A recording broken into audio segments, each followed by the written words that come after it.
In the first heartbeat of the universe, the laws of reality were written. Pause now. In 2025, James Webb has revealed galaxies older and more developed than models expected, finds that challenge parts of our understanding without yet rewriting it entirely. What if the sequence of creation unfolded differently than we thought? Through Webb's lens and the reach of the Artemis missions, we are beginning to see a more intricate cosmic map, one that raises as many questions as it answers. And at the center of these questions lie numbers that may no longer be as fixed as we believed. In 2025, some of the most trusted measurements in cosmology are now in tension, not in a way you notice on an ordinary clock, but in the values used to chart the universe's history, its rate of expansion, and by extension, the span of time since it began. For more than a decade, results from the Planck satellite's detailed mapping of the cosmic microwave background set the benchmark, an age of about 13.8 billion years and a relatively steady rate of expansion. Those numbers fit neatly into the standard cosmological model, but recent results from the James Webb Space Telescope, the European Space Agency's Euclid mission, and other galaxy surveys are pressing against that framework.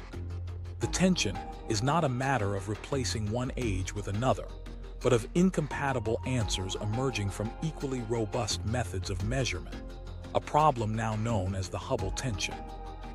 This tension stems from two ways of measuring the universe's expansion rate, the Hubble constant. One approach infers it from the early universe, using relic light from just 380,000 years after the Big Bang, Planck's method, yielding a lower value near 67 kilometers per second per megaparsec. The other measures how fast galaxies are receding today, using supernovae and other distance markers, and finds a higher value around 72 to 74. Webb's ultra-deep imaging sharpens this late universe view, and its detections of unexpectedly massive, already mature galaxies just 300 to 700 million years after the Big Bang make the gap harder to ignore. If the higher Hubble constant is correct, the interval between the Big Bang and the formation of such systems is uncomfortably short in our current models. Euclid's latest maps add weight to the higher rate side of the ledger. By tracing how normal matter and dark matter are distributed on cosmic scales, it refines the expansion history derived from galaxy clustering patterns. Its results align more closely with the faster expanding universe implied by direct distance measurements than with the slower pace from Planck's reading of the early universe. Neither method appears sloppy or flawed. Both pass stringent tests, yet the disagreement persists. One way to picture the situation is to imagine dating a forest by counting tree rings and also by estimating how tall the tallest trees could grow in the local climate. If both methods agree, confidence is high. If they don't, you have to question either the growth model or whether something unusual shaped that forest. Cosmologists face the same choice. Either there is new physics hidden in the early stages of growth, or the link between the early and modern universe is being misread. For years, many assumed that more precise instruments would cause the numbers to converge. Instead, each new observation has sustained or widened the gap. Webb's ability to detect galaxies in the universe's first few hundred million years and to confirm their masses and complexity compresses the available window for their assembly. Under Planck's constants, there was already a tight but workable timeline. Under the faster expansion rate, that period collapses to almost nothing, turning the early cosmic landscape into a scene of nearly instantaneous structure formation. Possible explanations range widely. Some theorists suggest the laws governing the very young universe differed slightly from what we see today. Perhaps new particles influenced expansion before quickly disappearing from the scene. Others point to the possibility that dark energy, now driving acceleration, may have behaved differently in the past. There are models that place us inside an enormous underdense region, about 1 billion light-years across, where space expands a little faster than the average. Each of these ideas is being pushed against data from Webb, Euclid, the dark energy spectroscopic instruments' detailed maps, and soon, the Roman Space Telescope. It's also possible, though increasingly unlikely, that subtle systematic effects are still hiding in the measurements. Observing light that has traveled billions of years means accounting for distortion by intervening matter, shifts in color and brightness from cosmic dust, and the gravitational bending of light paths. The techniques to address these are mature and have been cross-checked against independent observations, but any overlooked factor could nudge results enough to contribute to the tension. A more unsettling possibility is that neither side in this disagreement is wrong in its own frame, but that the mathematical connection we've assumed between the early and late universe is flawed. In that case, our tidy narrative from the Big Bang to now would need a new scaffolding. Early massive galaxies would no longer be rare exceptions. They would be natural products of a universe whose growth curve is written differently than we thought. Numerical simulations are now running alternative universes on supercomputers, tweaking the expansion rate and other parameters to see which match the structures Webb and Euclid observe. Even a few % change in the constants can yield a cosmos that aligns better with these early and mature galaxies. But altering those numbers has ripple effects far beyond cosmology, touching on the assumed stability of the physical laws themselves. Over the next few years, deeper Webb fields, extended Euclid surveys, and Roman's ultra-precise lensing maps will tighten the constraints on both the early and late universe measurements. If the gap remains, a rethink will be unavoidable. For now, cosmology finds itself in a rare bind. Its two most trusted yardsticks are in open disagreement, and whatever reconciles them will likely reshape our understanding of the first structures to form after the Big Bang.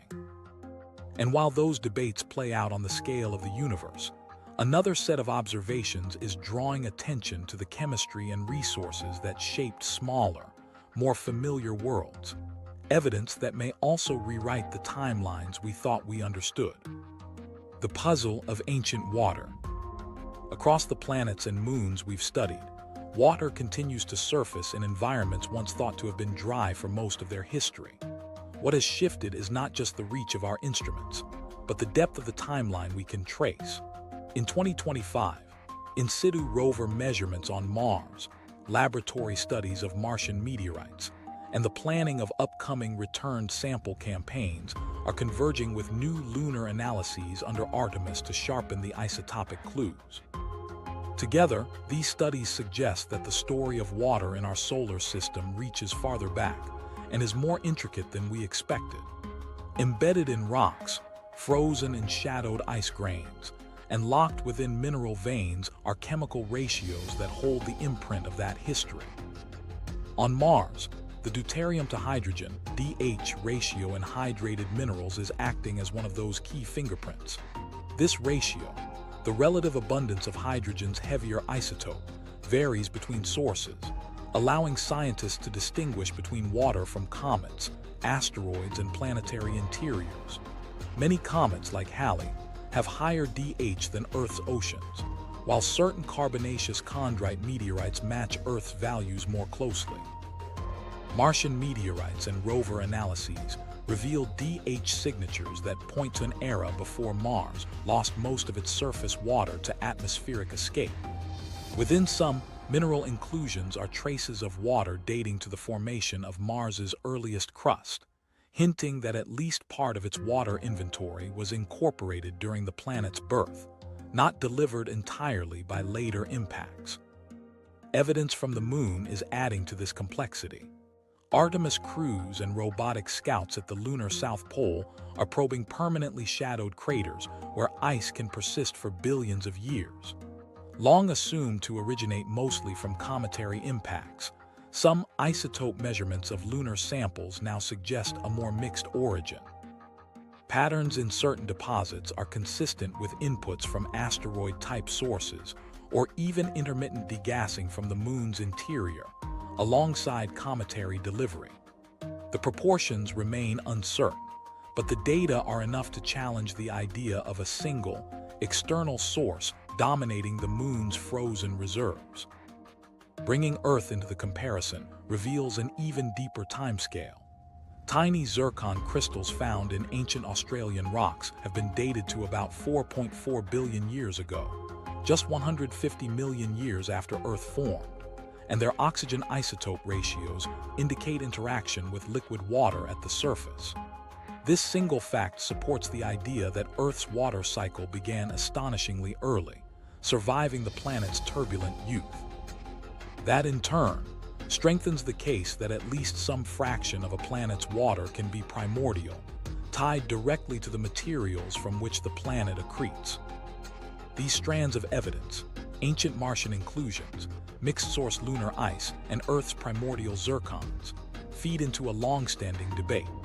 Was Earth's water inherited with its building blocks, locked in minerals and gradually released, or did it arrive mainly through a rain of icy bodies from beyond the asteroid belt?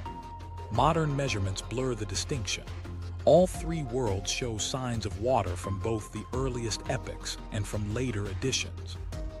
The overlapping signals make it harder to define a single origin event for planetary water. From this tangle of local evidence, researchers are increasingly looking outward. The James Webb Space Telescope has provided a window into much earlier stages of planetary history, not in our own system, but in others. Webb spectroscopy has revealed water vapor in the inner regions of protoplanetary disks around young stars, in some cases only a few million years old. That vapor appears in the very zones where rocky worlds are beginning to assemble. In one such disk, Webb also identified an unusually rich variety of carbon-containing molecules, building blocks for more complex chemistry.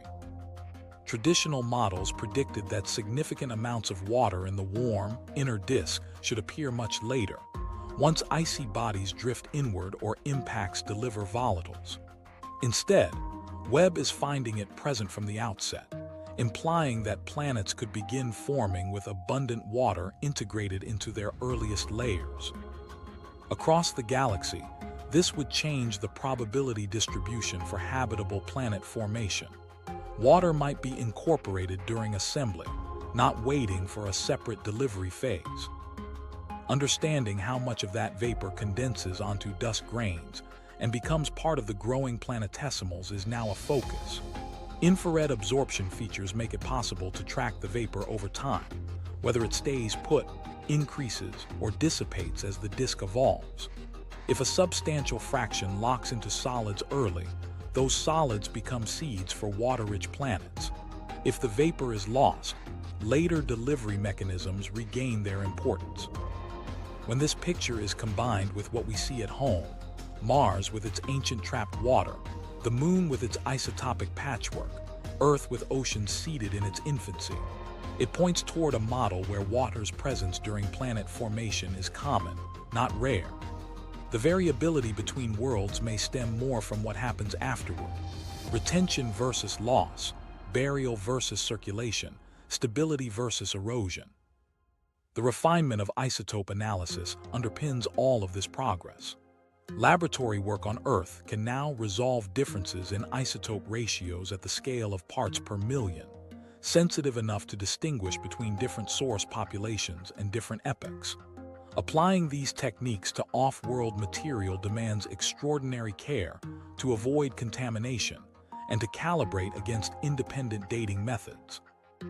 Mars and lunar samples are being chosen and handled with water history as a primary consideration, ensuring that when they arrive, or when their meteorite analogs are studied, the isotopic record they contain remains intact.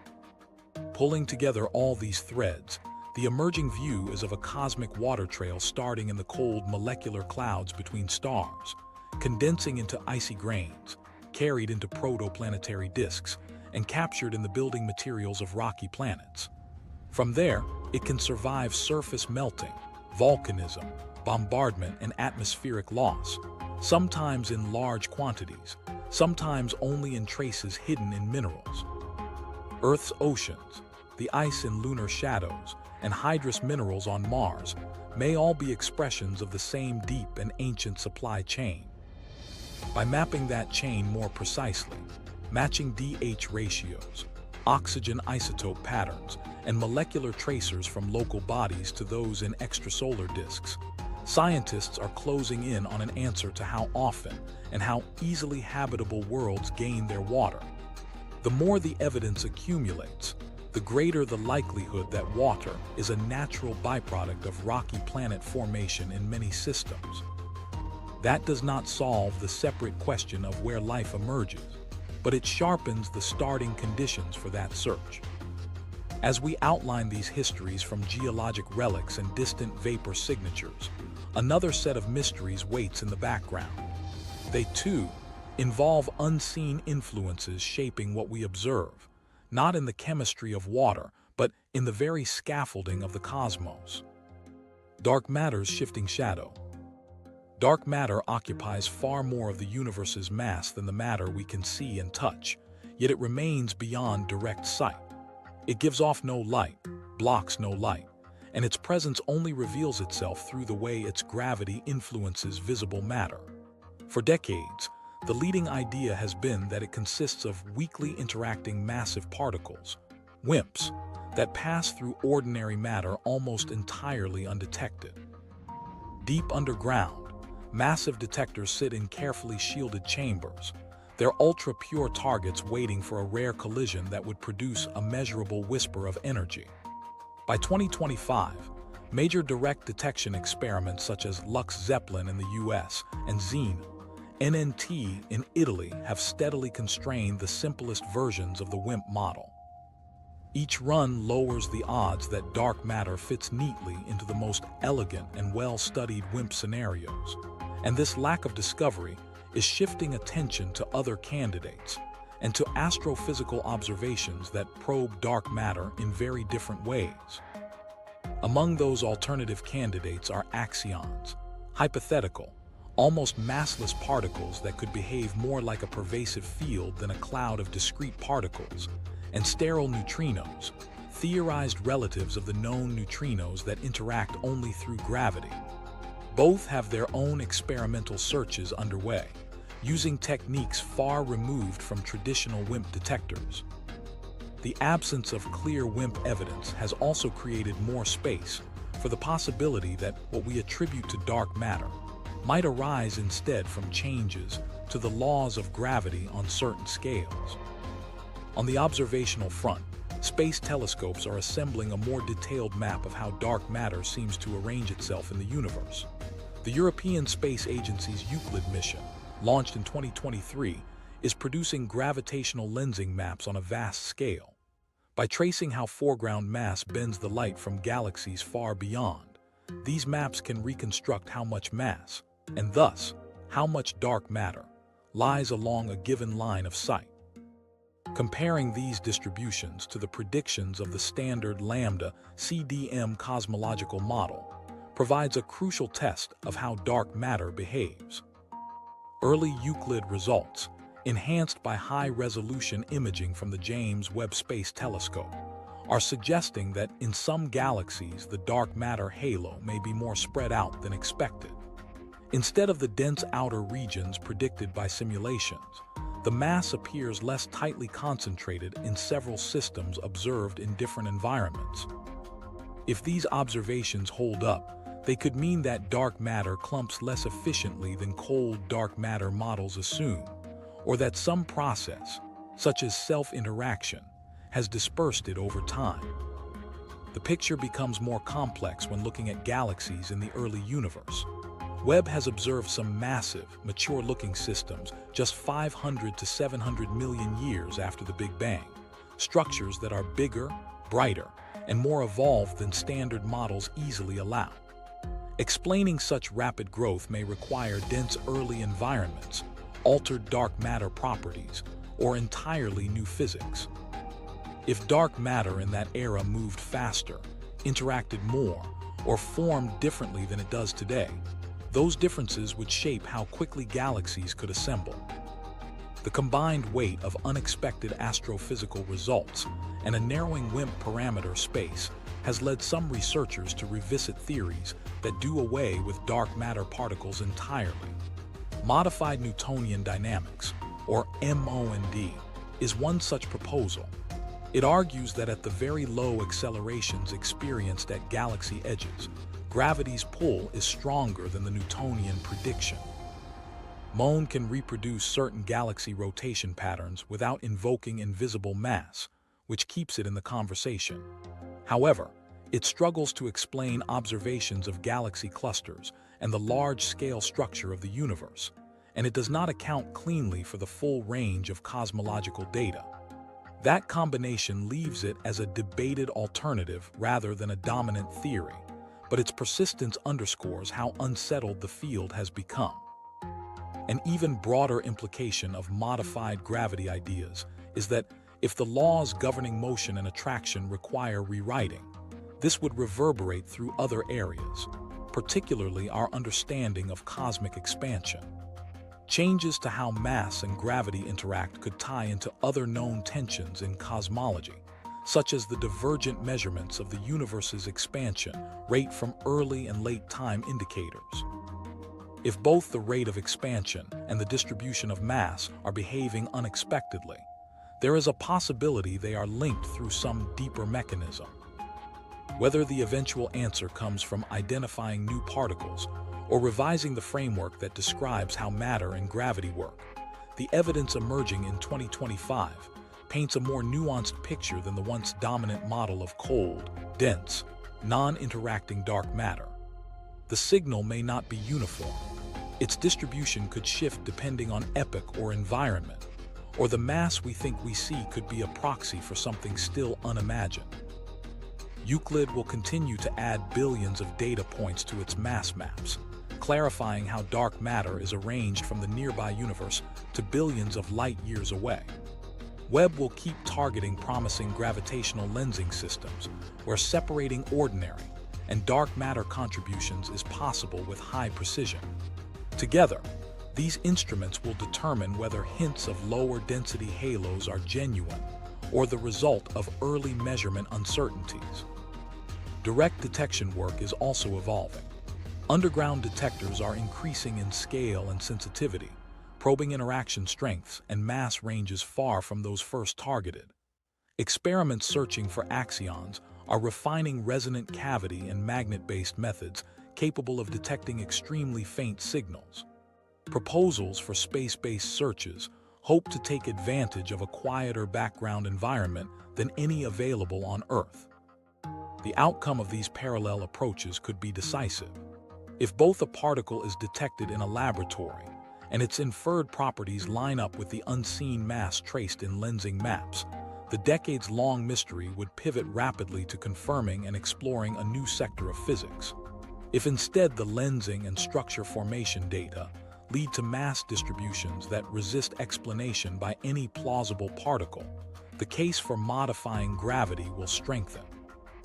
Dark matter accounts for over a quarter of the universe's total mass energy content, plays a crucial role in how galaxies form and clusters hold together, and influences the rate at which the universe expands. Any change in our understanding of it will reshape multiple layers of physics and cosmology. And as researchers weigh what the shadow of mass is telling them, attention is turning to the other dominant unseen component in the universe, one that does not pull things together, but drives them apart: the changing force of dark energy. The question now is whether the force we measure in our equations is truly fixed, or if it changes as the universe ages. For more than 2 decades, the prevailing view has treated dark energy as a constant, an unvarying pressure embedded in space itself. In that model, expansion continues forever, with galaxies drifting apart until only faint, cold remnants remain. But the most precise measurements available in 2025 leave just enough room for doubt. They suggest that the rate of acceleration may not be perfectly steady. The Dark Energy Spectroscopic Instrument DESI has assembled a 3-dimensional map of over 15 million galaxies, capturing how their positions reveal the imprint of cosmic expansion. Taken by itself, DESI's map matches the standard cosmological model reasonably well, but when combined with other data sets, the Planck satellite's map of the cosmic microwave background, or decades of Type Ia supernova measurements, small but persistent inconsistencies appear.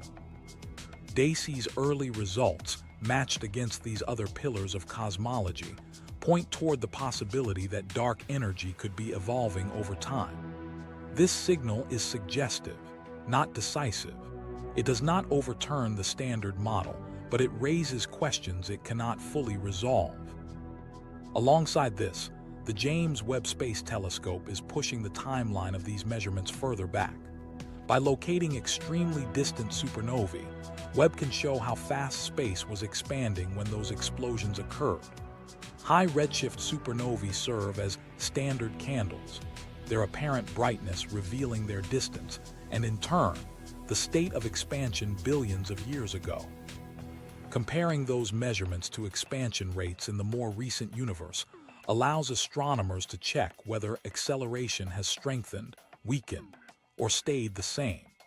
Initial Webb findings are still limited in number, but the pattern they hint at would not quite match a universe driven by a perfectly constant dark energy. Why do such small deviations matter? If dark energy is constant, as predicted by Einstein's cosmological constant, its value sets a single, fixed acceleration rate, and the universe's future becomes a simple extrapolation, an endless drift toward colder distances between galaxies. If instead that constant changes over time, the long-term trajectory could be very different. Slight variations might help ease the tension between early and late universe expansion measurements, the Hubble tension, by allowing the acceleration rate to adjust over cosmic history. Larger changes could, in some models, even alter the timeline to a hypothetical point where acceleration stops and reverses.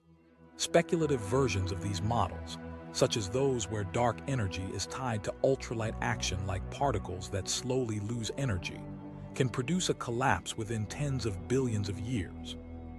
These scenarios depend on assumptions far from confirmed, but they underline how sensitive our cosmic fate is to the stability of this term in the equations. In practice, researchers compare two main observational tools to probe such changes. Surveys like Dacey and soon, Euclid measure baryon acoustic oscillations, regular spacings in galaxy distributions, providing a standard ruler for cosmic distances.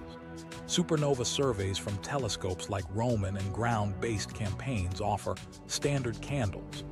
If both rulers and candles point to the same expansion history, dark energy's strength is likely steady.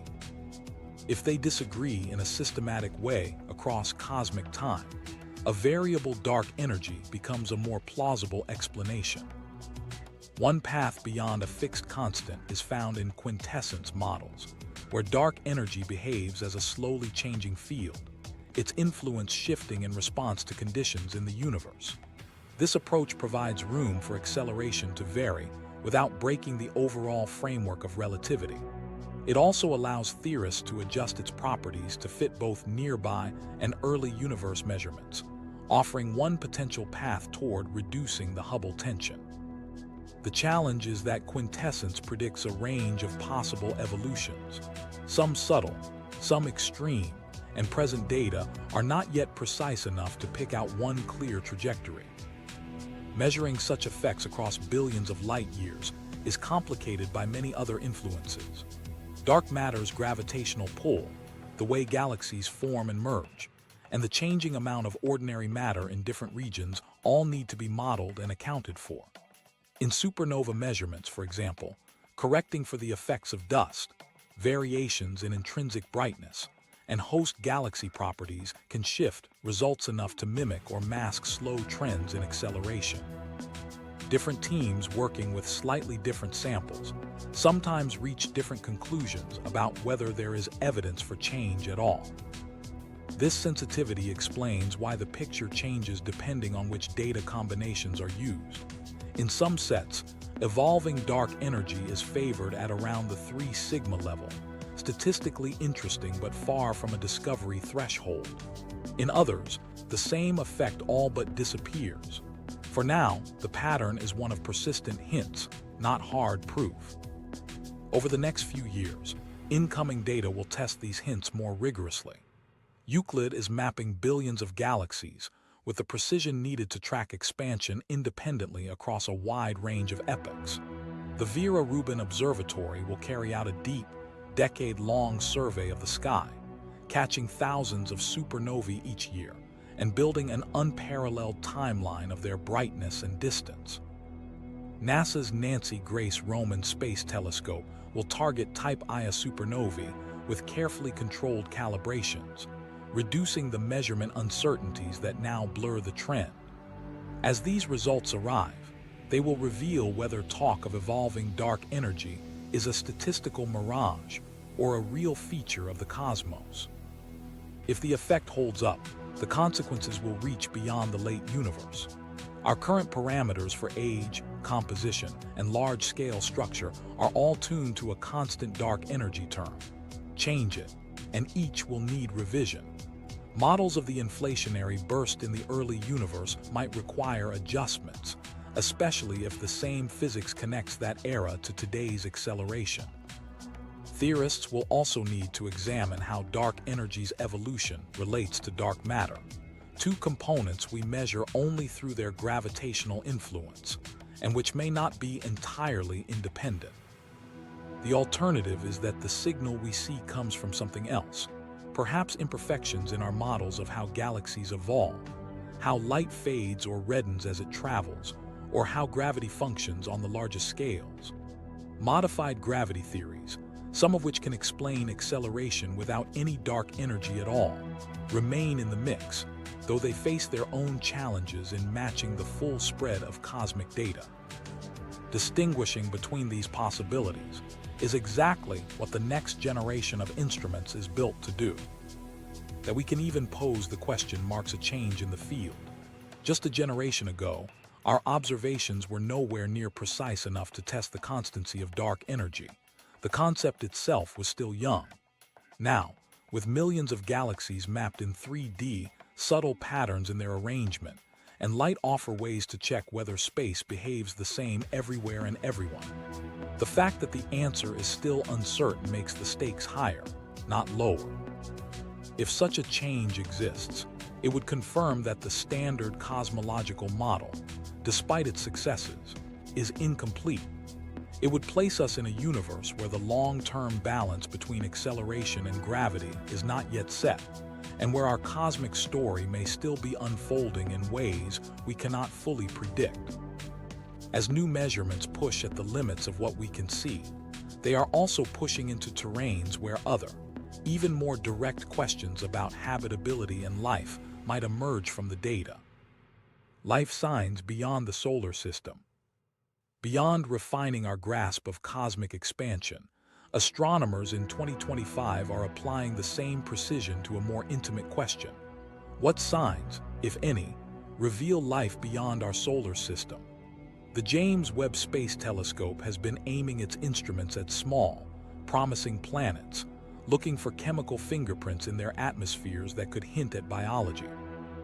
These aren't final answers, but early, data-driven leads, patterns that don't fully match what purely geological or chemical models predict. Some of the most talked about cases involve gases that on Earth are strongly linked to life. Webb's spectra for the sub-Neptune world K218b, for instance, include methane and carbon dioxide alongside a very faint tentative feature that could be dimethyl sulfide DMS. On our planet, almost all DMS comes from plankton in the oceans. Here, that association makes it a potential biosignature, but scientists stress its status is highly preliminary.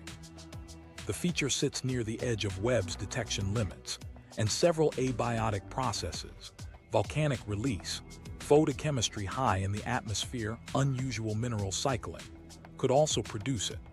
Before the possibility of biology enters the discussion, the same planet must be observed repeatedly under different conditions, ideally by multiple instruments and across different wavelengths, with each plausible non-biological explanation modeled and tested.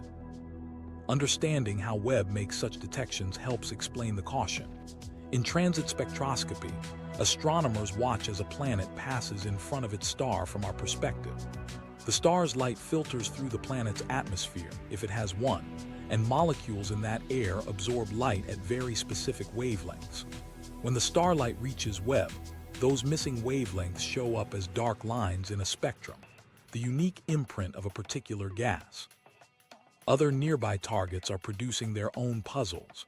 Early data from the TRAPPIST-1 system, home to several Earth-sized planets, sometimes show both oxygen and methane at levels that should not persist together without constant replenishment. On a lifeless world, these gases would react and vanish quickly. Their apparent coexistence is interesting, but it is far too soon to draw conclusions. Dwarf stars like TRAPPIST-1 are prone to intense flares, which can alter atmospheric chemistry or even mimic absorption features. Stellar activity has to be disentangled from the signal of the planet's air, and that means careful, long-term monitoring. Adding to the complexity, Webb-Sharp measurements are exposing weaknesses in current exoplanet atmosphere models. Predicted spectra for well-understood gases sometimes fail to match what's observed. Layers of cloud or haze, temperature shifts between the day and night side, or an atmosphere's vertical structure can all skew the profile. Orbital eccentricity and rotation rates change how starlight passes through or reflects off the atmosphere during a transit. Each of these factors needs to be accounted for when extracting gas abundances from spectral lines. Because of these uncertainties, unusual chemical combinations are never taken as standalone proof. In the K2-18b case, multiple transits have already been observed to improve the data's statistical weight, but the result is still too near the noise threshold to classify it as a detection. The next step is to repeat the observation cycle, compare results between epochs, and check for stability over time. An atmospheric signature that appears once and then vanishes is more likely noise or a transient event than biology. Target selection reflects both the physical potential for habitability and the geometry that makes measurements easier. Planets such as Gliese 12b and Speculoos 3b are attractive because they're nearby, close to Earth in size, orbit cooler stars, and sit in the temperate zone where liquid water could exist. Their stars are dim enough that the planet-to-star contrast during a transit is favorable, increasing the precision with which faint gases can be measured. Another system now in focus is L9859, 35 light-years away. Its recently confirmed fifth planet, L9859f, lies in the habitable zone, and the properties of all 5 planets are now known with unusual accuracy. Some of its inner worlds may be highly volcanic, others possibly rich in water. The nearly circular orbits mean transits happen at predictable times, a logistical advantage for the long exposures Webb needs. Even with clean transit data, separating planetary signals from other sources is a meticulous process. Flares from active stars can produce spectral features that overlap with atmospheric absorptions. Observations of the same system in infrared, from Webb, and optical wavelengths, from large ground telescopes, can help distinguish between stellar and planetary origins. Monitoring across these bands identifies patterns that belong to the star itself, ruling them out of any atmospheric inventory. Confirmation requires time, years of repeat observations, consistency across multiple instruments, and stability of the gas mix. On Earth, methane levels rise and fall for many reasons unrelated to life, or in ways only indirectly connected to biology. Extending such interpretations to distant worlds without overreach means running every known non-biological scenario before considering the biological one. Plans are already underway for the Habitable Worlds Observatory, intended to directly image planets around sun-like stars. In the meantime, Webb's task is reconnaissance, to refine the candidate list, flag unusual chemical states worth targeting in the future, and identify atmospheres where biosignature gases might realistically be distinguished from noise or contamination. Today's list includes select TRAPPIST-1 planets, the temperate super-Earth Gliese 12b, and promising bodies like L9859d. Each meets a combination of conditions: habitable zone orbit, manageable stellar variability, favorable geometry that makes atmospheric characterization practical. From there, the search moves to chemical stability. Do certain gas pairs remain in the air across seasons or over years? If so, those planets rise on the priority chart for closer examination. By mid-2025, what stands out is not confirmed alien biology, but a handful of chemical patterns that have cleared enough initial tests to merit sustained attention. Trace candidates like possible DMS on K218b and the oxygen. Methane hints in TRAPPIST-1 rocky group are still just that, candidates. They will either fade under scrutiny or persist long enough to demand deeper explanation. These are some of the first chemical notes that could one day form a chorus of evidence, if they survive repeat tests. With this shortlist guiding where telescope time and modeling effort go next, researchers now turn to refining how and where we search within our own neighborhood. That work, too, is revealing a sharper and more layered view of our closest planetary companions than ever before. The new solar system map. In 2025, the mapping of Mars, Europa, Titan, and the Moon has reached a level of resolution and integration that would have been impossible just a decade earlier. These new maps do more than trace coastlines of ice or outline volcanic plains. They combine topography, composition, and structural data into time-aware visual models of dynamic worlds. Much of this new detail comes from rovers and orbiters already in operation, with additional contributions from spacecraft in advanced preparation for their journeys. Each mission feeds into a growing network of interconnected datasets, expanding the solar system's charted territory far beyond static surface imagery. On Mars, Perseverance is in the middle of its long-term survey of Jezero Crater, a former lake basin now dry for billions of years. Using cameras, spectrometers, and ground-penetrating radar, it is mapping both visible formations and buried layers. Its traverse planning relies on high-precision localization, accurate enough to link rock samples, mineral outcrops, and sedimentary layers directly to topographic features on the rover's evolving route map. By overlaying geochemical results onto elevation models, the mission can highlight zones that formed in past water-rich conditions, many of them already tagged for potential sample collection. These coordinates could later guide sample retrieval missions to specific outcrops and interface zones, rather than relying on broader orbital mapping. Europa's under-ice ocean remains out of reach for direct study, but measurements from flybys and remote sensing have been refining scientific models of its depth and composition. Analysis of ice motion, surface fracturing, and magnetic field data suggests the water layer may extend deeper than previously calculated, and with salinity levels that could significantly influence circulation and chemistry. The composition of that ocean is central to evaluating habitability, making accurate surface maps a scientific priority. Fracture networks, ridges, and chaos terrains are being cataloged to locate potential sites where material from the ocean might reach the surface. Detecting such exchange zones will help focus future missions on areas where ocean chemistry can be sampled indirectly.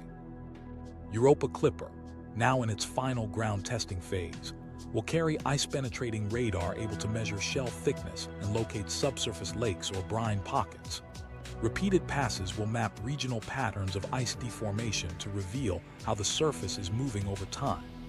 Each survey strip will be added to a high-resolution atlas, building a framework for interpreting ocean, surface interactions, and for identifying any landing zones that might one day yield access to material from the ocean below.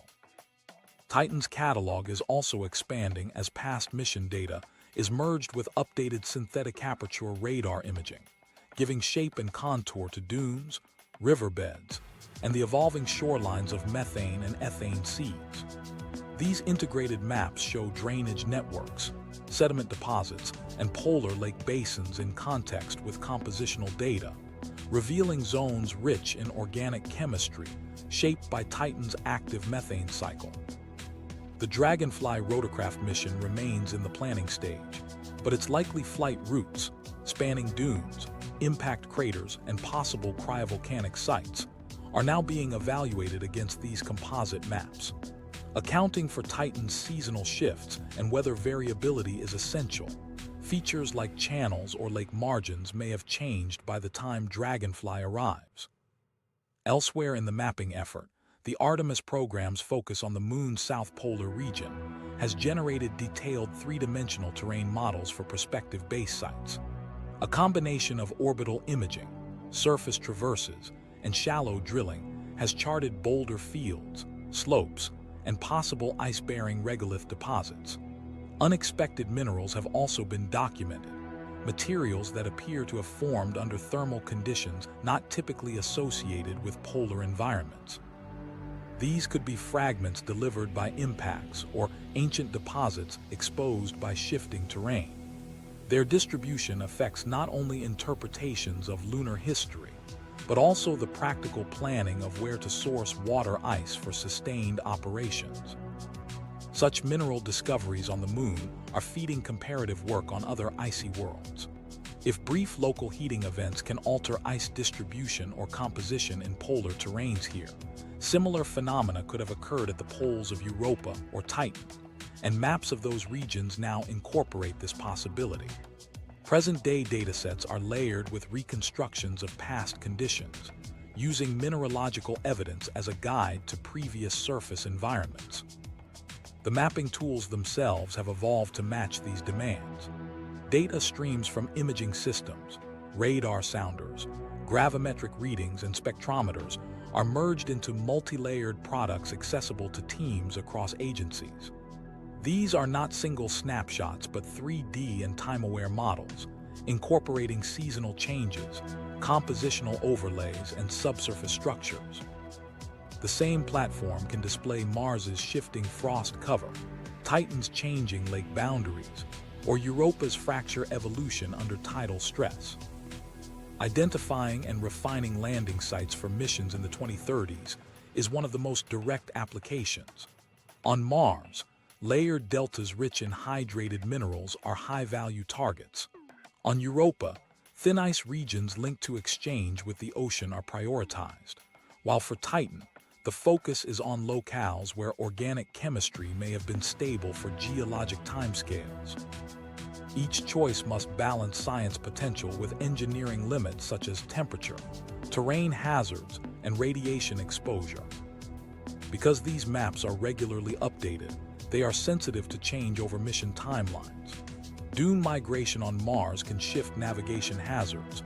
Color changes on Titan's surface may signal seasonal methane cloudbursts. Even Europa's icy ridges could shift slightly with its 85-hour tidal flexing cycle. By tracking change, maps help pinpoint where active geology, and possibly chemistry relevant to life, is taking place now, not only in the distant past. The collaborative exchange of techniques between planetary and Earth sciences has accelerated this progress. Remote sensing algorithms used to interpret terrestrial mineral bands now assist in parsing spectral data from icy moons. Floodplain mapping software, originally built for terrestrial hydrology, aids in reconstructing ancient river systems on Mars. The autonomous navigation software guiding Perseverance's pathfinding is being adapted to plan Dragonfly's aerial survey routes across Titan's varied terrain. The cumulative result is a solar system map that functions as a shared, evolving reference, one that interlinks surface appearance, chemical makeup, and internal dynamics. For Mars, it connects each cached rock core to the environmental story it represents. For Europa, it narrows the network of possible channels connecting ocean to sky. For Titan, it tracks the shifting boundaries of liquid and solid hydrocarbons. For the Moon, it ties local resource hotspots to broader geological processes. In the near term, these maps will be the foundation on which the next wave of exploration is built. The landing sites chosen from them will represent the most informed bets science can make about where to search for biosignatures or complex chemistry. Every coordinate will carry years of layered context, orbital imaging, in situ measurements, environmental models that will shape instrument design and mission priorities. As these charts continue to fill in, they don't just extend our reach into the solar system, they refine the questions we will take with us. And while these planets and moons are visible and tangible, some of the next frontiers lie in tracking objects that cannot be seen directly at all, yet dominate their surroundings through gravity and energy. First, close-ups of invisible giants. In 2025, the Event Horizon Telescope is carrying forward a program of observations designed to push black hole imaging further than the first historic releases. Instead of treating those earlier views as final portraits, the focus now is on refining the images, expanding coverage to multiple frequencies, and capturing them at different times to reveal how these systems change.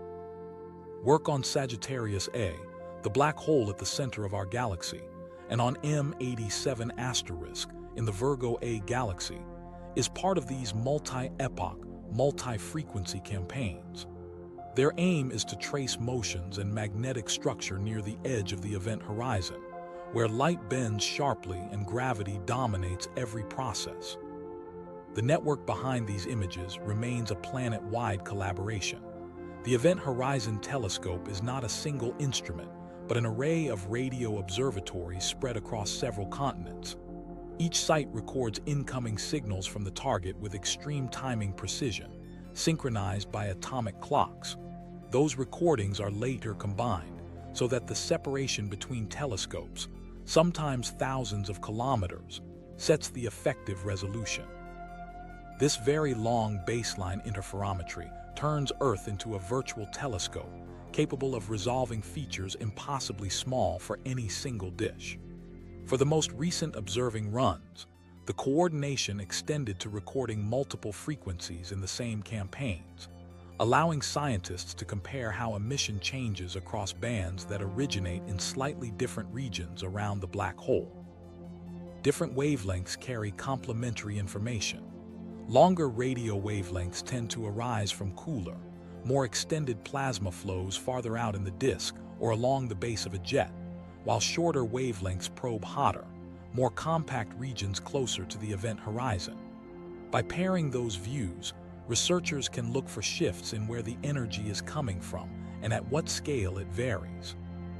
The process does not yet yield simultaneous true color composites, but side-by-side comparisons across frequencies are beginning to outline how energy and matter move in these extreme environments. One of the goals for the shorter timescale work is to catch changes before they blur into a single averaged pattern. Sagittarius A is a prime target for this.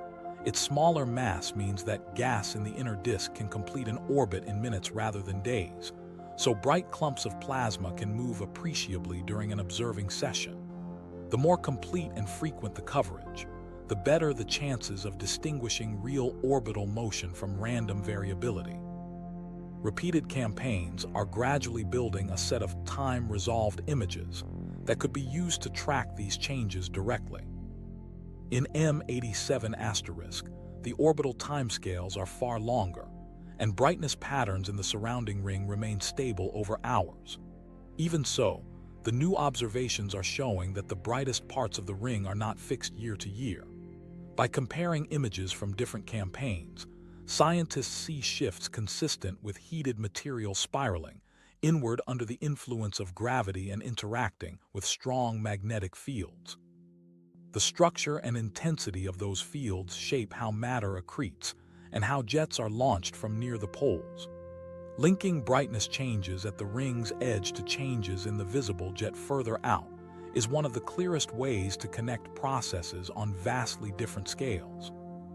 To interpret these images, scientists compare them to general relativistic magneto-hydrodynamic simulations, numerical models that bring together gravity, magnetic fields, and plasma behavior in curved spacetime. Patterns in brightness and their evolution across frequencies can indicate electron densities, temperatures, and field geometries. For example, a sector of the ring that is brighter at higher frequencies may signal hotter plasma close to the event horizon, while its appearance at lower frequencies can confirm whether outer flows are contributing to the signal. Turning raw interferometric data into images sharp enough to reveal these patterns requires improvements in reconstruction algorithms. Radio waves from distant black holes pass through clouds of gas and dust in our own galaxy that can scatter and smear the signal. Accounting for this requires models of the intervening medium and statistical methods to correct its effects. The array's geometry adds another layer. As Earth rotates, the positions of the telescopes relative to the target shift, changing the segments of the image that are directly sampled. For the 2025 campaigns, additional stations and longer observing windows have improved that coverage, reducing gaps in the synthesized images. Studying variability this close to the event horizon is also a direct test of general relativity under conditions far beyond those found elsewhere. The theory predicts exactly how light will curve and how matter will orbit before plunging inward. Tracking the motion of luminous features over fractions of an orbital period can be compared to these predictions, narrowing estimates of the black hole's spin and the structure of its spacetime. Even small deviations from expected orbital speeds, ring diameters, or lensing patterns could point toward new physics. So far, observations of both Sagittarius A and M87 remain consistent with general relativity, but improved resolution and repeated measurements are making the error bars shrink to the point where small departures could be detected. Variations in the ring's apparent size with observing frequency, for instance, could reflect the distribution of light-emitting material and the geometry of spacetime near the horizon. Frame dragging, the effect of spacetime being twisted by a rotating mass, can also imprint detectable asymmetries in brightness patterns, and these can be cross-checked against multi-epoch data. Coordinated observations at other wavelengths help build a more complete picture of the same event. While the EHT works in the radio, observations in infrared can capture the glow from hot dust and gas near the disk, and X-rays can reveal the highest energy processes just outside the horizon. Aligning changes across these bands can pinpoint when a variability event spans the entire structure, possibly through phenomena like magnetic reconnection or bursts of inflow. The emerging view is less of a static ring of fire and more like weather systems moving through a compact, rotating maelstrom. Over time, these datasets may allow scientists to produce sequences that show how conditions shift around a black hole from one epoch to the next. This transition, from still images to time-linked maps, marks a shift in how these invisible giants are studied. They are becoming dynamic subjects, their behavior reconstructed in stages to test theory against a moving reality. In the years ahead, further refinements in receiver bandwidth, timing accuracy, and algorithm design are expected to sharpen the view even more. Adding observatories in key geographic gaps could double the detail visible in reconstructions. Supplementing EHT campaigns with space-based radio receivers could extend the effective size of the array beyond Earth, boosting resolution still further. Each of these steps will make it easier to track subtle shifts in motion and structure that are essential to testing fundamental physics. The 2025 campaigns do not settle every open question about black holes, but they represent steady progress in capturing them with greater clarity and temporal depth. The closer the match between predicted and observed behavior, the more confidence there is in the existing framework. Any consistent discrepancies could be the first signs of limits to general relativity or clues toward a more complete theory of gravity. As the record grows, so does its scientific value, a chronological archive of conditions at the edge of escape, stitched together from radio, infrared, and X-ray light. That archive is built one coordinated run at a time, each requiring precise timing, massive data handling, and international cooperation. The results are not just sharper images, but a baseline from which change can be measured. While these extreme tests of physics are unfolding far from our solar system, the discipline and coordination they require echo in the challenges closer to home. Meeting those challenges also depends on precision observation, careful modeling, and long-term tracking, applied to targets that can have immediate effects on our own environment. The hazards in our backyard. By early 2025, certain bands of Earth's orbit have crossed into a regime where the density of space debris is reaching critical thresholds. These same orbital lanes carry communications satellites, crewed vehicles, navigation systems, and supply flights bound for the moon. The hazard is not from a handful of stray objects, but from tens of thousands of tracked fragments, and countless others too small to detect, that still have the momentum to damage or destroy spacecraft. Each piece travels at several kilometers per second, so even a flake of paint can strike with the energy of a high-speed projectile. The danger escalates with every collision. When one satellite collides with another, fragments escape into intersecting orbits. Those shards can strike other objects, which then break apart in turn. This cascading chain reaction, known as the Kessler syndrome, increases debris faster than it is naturally cleared by orbital decay. Once density passes certain thresholds, the buildup accelerates, threatening to make specific orbital shells unusable for years or decades.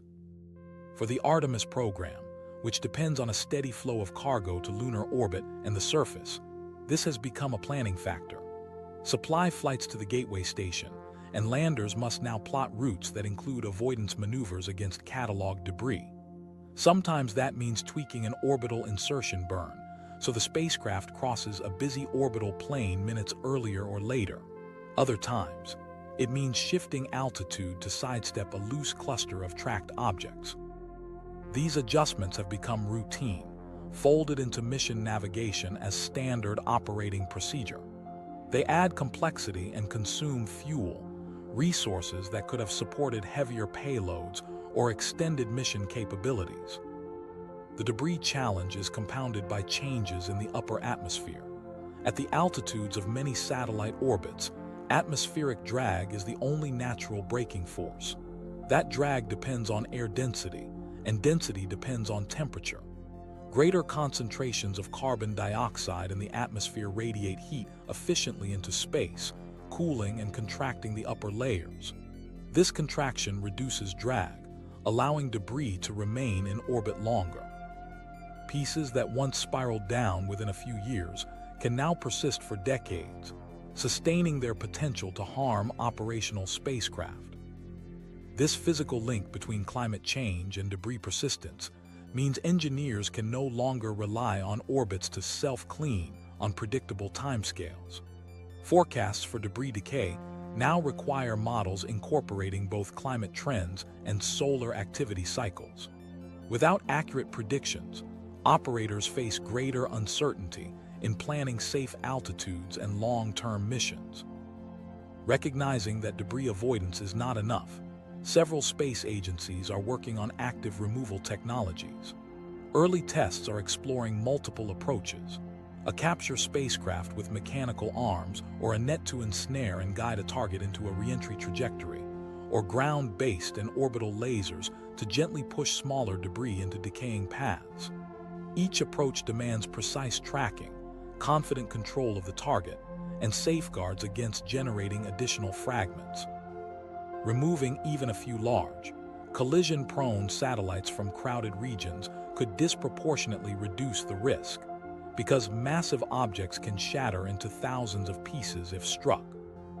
The European Space Agency is preparing hardware for a demonstration mission to capture and dispose of a single large object. The aim is not a sweeping cleanup. No one technology can address the entire problem quickly, but a proof of concept that can be repeated and scaled if the political will and funding align. Engineers stress that success will depend on shared participation from other nations, given that debris can cross national boundaries in minutes. The rapid expansion of private space activity adds another layer.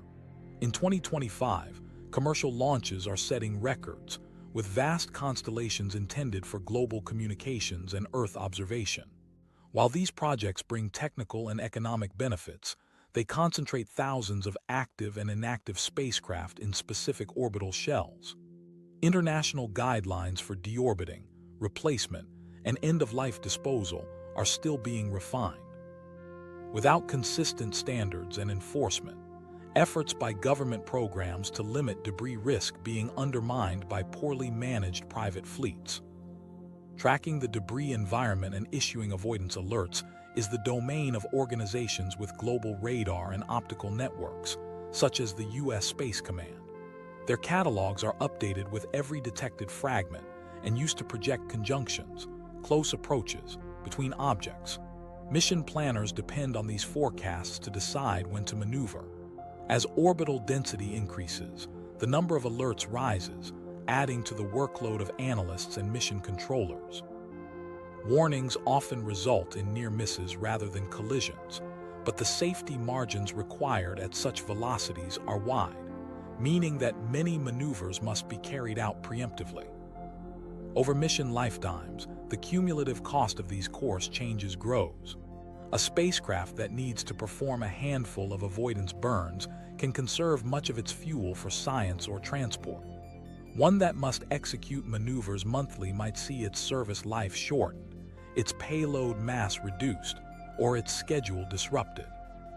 The interplay of debris dynamics, atmospheric changes, and growing orbital traffic points to a stark possibility. Certain orbital lanes could become so risky that the cost and hazard outweigh the benefit of using them. Alternatives, shifting to higher orbits, spacing out launches, or relying on different trajectories, bring their own limitations and costs. To keep orbital space viable, technical strategies must connect with governance. International coordination is essential, both for setting guidelines and for agreeing on responsibilities. Key legal questions remain: who can remove another nation's abandoned satellite, and who is liable if removal causes damage?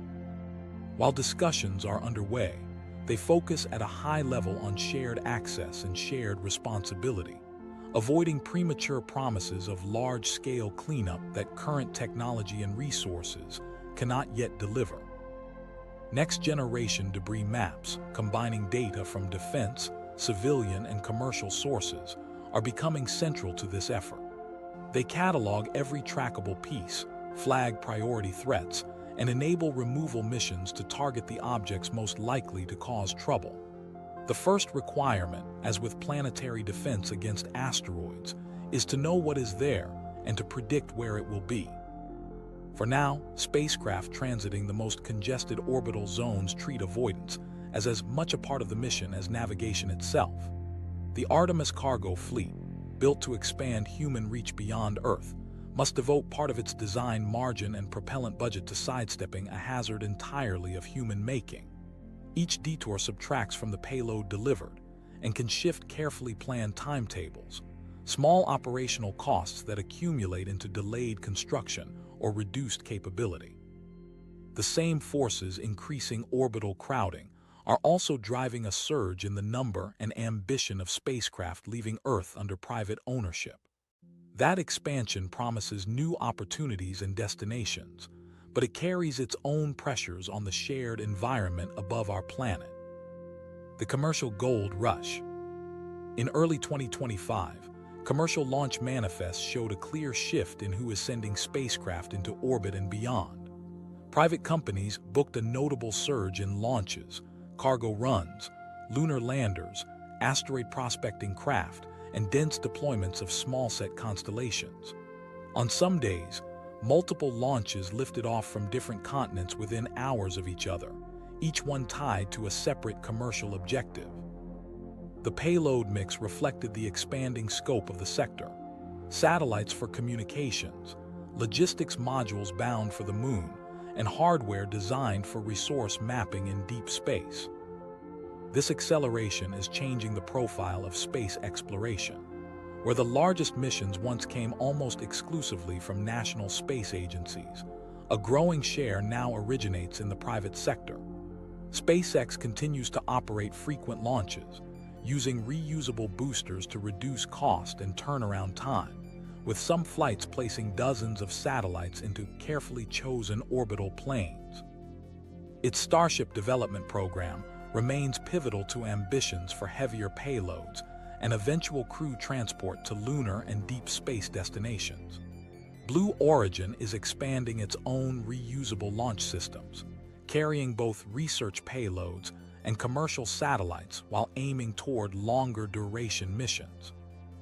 Other companies are pressing outward as well. In Japan, ISpace has pursued multiple lunar landing attempts, including its Hakuto R series, aimed at gaining surface operations experience and probing resources for future industry. In the United States, Intuitive Machines has advanced a recent American lunar landing attempt and is preparing follow-up missions to deliver payloads under NASA's Artemis program. These efforts, successful or not, mark the growing role of private operators in destinations once reserved for government landers. Their work fits into a wider Artemis-linked network, where commercial craft carry experiments, supplies, and habitat components to support a sustained presence. Beyond the Moon, private teams are targeting asteroids for small-scale technology demonstrations. Early flights in 2025 are focusing on core engineering problems, flying in close proximity to a tumbling rock, anchoring to its surface, and collecting samples. The attraction is clear. Asteroids can hold metals for construction and water that can be split into hydrogen and oxygen for propellant. Developing the ability to process these resources in space could make deep space operations less dependent on costly Earth launches. On the lunar surface itself, the first commercial construction efforts are beginning under Artemis contracts. Companies are building hardware for landing pads, communications relays, and modular habitats, with designs that allow partial assembly by semi-autonomous machinery. Site selection pairs engineering constraints like stable terrain with access to shadowed craters thought to hold ice deposits. Such locations support both operational needs and resource use, illustrating the intersection of infrastructure planning and economic opportunity. With this expansion, planetary protection measures have become more critical. Spacecraft that land, dig, or drill risk carrying viable microbes or chemical contaminants from Earth into environments that may preserve records of early planetary history. Sterilization protocols, already standard for certain government missions, are increasingly written into commercial contracts, covering equipment cleaning, sealed transport of sensitive materials, and documented bioburden levels before launch. These steps aim to prevent irreversible changes to sites that hold scientific value. Space environmental management extends into orbit as well. The increase in private launches magnifies the need for robust debris mitigation. Internationally recognized rules now specify disposal timelines for spent stages and defunct satellites, measures for passivation to prevent explosions, and requirements for de-orbit capability. While large operators routinely integrate these into mission designs, adherence among smaller entrants varies, and enforcement remains inconsistent. Discussions about governance are responding to this rapid growth. The United Nations and other forums in 2025 have focused on how to integrate private operations into a framework that balances commercial opportunity with shared responsibility. The emphasis is on actionable standards, licensing that mandates debris mitigation and planetary protection compliance, safe operation protocols for crowded orbits, and clearer terms for extracting and using off-Earth resources. The aim is to create guidelines fast and flexible enough to keep pace with technology, yet enforceable across jurisdictions. For private companies, the incentives to engage with these systems are practical as well as regulatory. Advances in propulsion, automation, and in space manufacturing can lower costs and open new markets, especially when paired with public sector programs like Artemis. Construction techniques used on the Moon could later be adapted to Mars. Resource processing methods proven on asteroids could feed directly into deep space infrastructure. Partnerships with national agencies, offer steady contracts and early access to sites, with the understanding that compliance with agreed-upon protections is part of the price of entry. Public programs benefit from this division of labor, contracting delivery, construction, and transport to commercial providers, while concentrating internal expertise on scientific goals and long-range mission planning. Private operators can often deliver hardware and services faster or more cheaply, though the interdependence means that a single failure, be it contamination of a planetary site or debris from an uncontrolled re-entry, can have global repercussions. The variety of actors now in play complicates uniform enforcement. Dozens of companies worldwide can place payloads in orbit, and more are aiming for lunar, asteroid, or Mars missions. Nations differ in how they license, monitor, and hold their companies accountable, and not all players have long experience in meeting environmental or safety standards. Building governance that can monitor technical performance, contamination control, debris prevention, and equitable access to resources is an ongoing challenge. Still, the potential benefits remain substantial. Asteroid mining could eventually provide large quantities of raw material for orbital construction, sidestepping the need to launch from Earth. Lunar facilities could function as refueling and repair points for missions deeper into the solar system, with a commercial presence supporting both public scientific agendas and private ventures. If developed within disciplined environmental and safety constraints, these capabilities could advance exploration faster than public missions operating alone. Without those constraints, the same momentum could cause long-lasting harm. Intensive mining could strip scientifically valuable sites before they are examined. Orbital congestion could render key trajectories hazardous. Planetary contamination could alter environments in ways that preclude certain kinds of research for decades. These are not abstract risks. They follow directly from the scale and speed of current activity. By 2025, commercial spaceflight sits at a point where expansion and restraint must move together. The ongoing work in international bodies, national regulators, and corporate policy rooms is setting boundaries on sterilization practices, debris prevention, and responsible resource use. These rules, and the commitment to applying them consistently, will shape whether the current surge builds a sustainable architecture for exploration or degrades the environment it depends on. Commercial operations now sit at the forefront of space activity, not as a supplement to public programs but as a central driver. The surge in launches and mission attempts marks a shift in capacity, one that could underpin decades of exploration if managed well.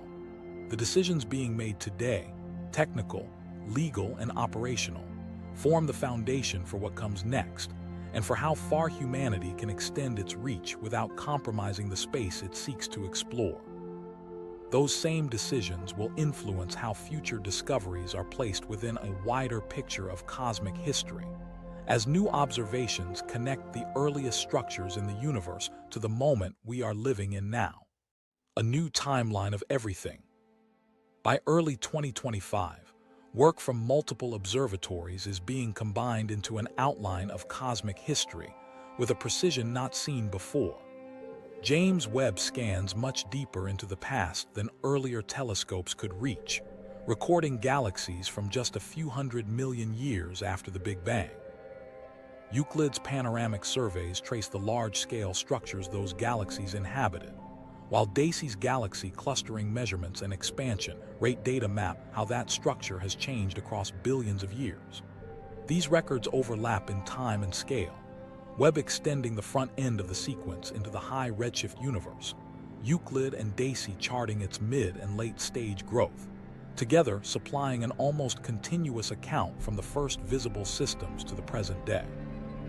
Gravitational wave observatories, though not yet central to this chronology, are beginning to add distinct markers from rare, massive mergers that took place when the universe was still young. One of the clearest tensions in this synthesis comes from Webb's deep fields. In regions where theory predicted only small, irregular proto-galaxies, it has found massive, organized systems, some as large as the Milky Way, already in place when the cosmos was only 500 to 700 million years old. Standard models allow growth in that era, but only in smaller steps. The early appearance of chemically enriched, high-mass galaxies implies that star formation, gas condensation, and matter assembly proceeded far more rapidly than the slow growth scenario allows. That rate of buildup, now confirmed in multiple fields and through different observing programs, points either to more efficient structure formation physics or to a misreading of initial conditions. Dacey's three-dimensional maps show large-scale patterns, clusters, filaments, and voids, emerging sooner and with greater contrast than simulations based on the concordance model indicate. Euclid's first studies of cosmic web geometry complement this, revealing that the spacing and density of structures are already well established within the first billion years. Linking these data to Webb's early epoch observations suggests that the acceleration in structure formation was not confined to isolated galaxies, but played out across the entire interconnected network of matter.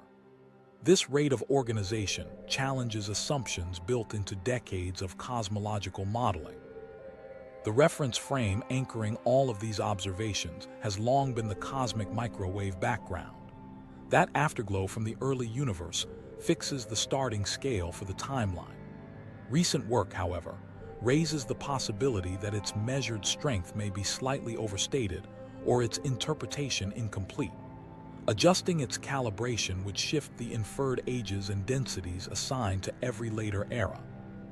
Some proposed models address this by starting from a mathematically well-defined state, known as a de Sitter space, in which quantum fluctuations alone create the density variations necessary to seed structure. In those scenarios, early gravitational wells form more quickly, naturally accommodating massive galaxies at high redshift without violating other constraints. Complicating the picture further is the Hubble tension, the continued mismatch between the expansion rate calculated from nearby galaxies and supernovae, and the lower rate derived from early universe data tied to the microwave background. Dacey's results leave open the possibility that dark energy's strength changes over time. That would adjust the stretching of the timeline's midsection and could reconcile some of the difference between early and late measurements. But adopting time-varying dark energy would alter one of the most fundamental premises of the standard model and require re-evaluating how every observed feature is paced. Some researchers add another variable, location. If the Milky Way sits inside a huge underdense region, a cosmic void a billion light-years across, the local rate of expansion would look faster. Galaxy surveys hint at such a deficit in our immediate surroundings. Correcting for that in distance and redshift calculations would subtly change where key markers, like Webb's early galaxies or Dacey's clustering peaks, fall on the global scale. Small changes in timing ripple into substantial differences in how the universe's assembly is understood. Anchoring processes within the revised framework changes the story of matter and chemistry. Webb's detection of early supernovae provides exact points where the first heavy elements were dispersed into the interstellar medium. If those elements appeared earlier than expected, then the chemistry needed for rocky planets and potential habitability was in place sooner, enlarging the epoch during which life could take hold. Observations of complex carbon molecules around young stars at comparable ages link this chemical readiness directly to the early stages of planet formation. Determining when ultraviolet bright galaxies ionize the neutral hydrogen between them, the period of reionization, remains a critical boundary in the timeline. Webb is finding luminous candidates that were active between 400 and 600 million years after the Big Bang, implying that reionization could have ended earlier than some models predict. Pinning down this transition affects more than historical bookkeeping. It connects the pace of star formation to changes in the intergalactic medium and to the growth of black holes in young galaxies. From about 200 million years onward, the sequence is unusually well sampled. High redshift galaxies mark the beginning, large-scale structure surveys detail the mid-history, and present-day cosmic web maps complete the arc.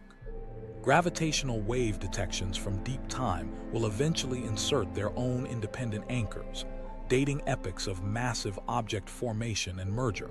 But their role in 2025 is still supplementary. What is now possible is to check not just one slice of time against theory, but the progression as a whole, the rates of clustering, chemical enrichment, energy output, and expansion woven together into one continuous framework. Where the observations do not agree with model predictions, the mismatch cannot be dismissed as a local anomaly. It spans multiple epochs and measurement types. The early galaxies that are too big, the structures that coalesce too fast, the expansion rates that do not align, all are visible at once in this combined record. Any cosmological model must now fit the full length of evidence. That requirement makes gaps harder to ignore and forces attention onto the underlying assumptions about initial conditions, energy components, and the physics of structure formation. As Webb pushes the horizon of direct observation further back, Euclid and Daisy sharpen the map of matter to greater distances, and gravitational wave catalogs grow. The spacing between known milestones will continue to close. The history under construction is not just a chain of dates, but a detailed account of how matter, energy, and geometry shaped each other across nearly the age of the universe. When data at all scales are compared, the whole arc must hold together, and right now it strains at key points. In 2025, 3 themes define where we stand. First, measurements of the early and late universe remain in tension, demanding models that can account for both. Second, evidence points to water emerging earlier and more often in planet formation than once thought. Third, possible signs of life and clearer views of dark matter and dark energy are close enough to study in detail, but not yet resolved. Immediate missions like Euclid, Daisy extensions, Roman, and Webb follow-ups will narrow each. If you enjoyed this calm tour of the universe's surprises, consider subscribing for more slow, thorough updates. We are reading the universe's oldest pages with instruments that keep improving. Each line we decode raises new questions worth the quiet attention.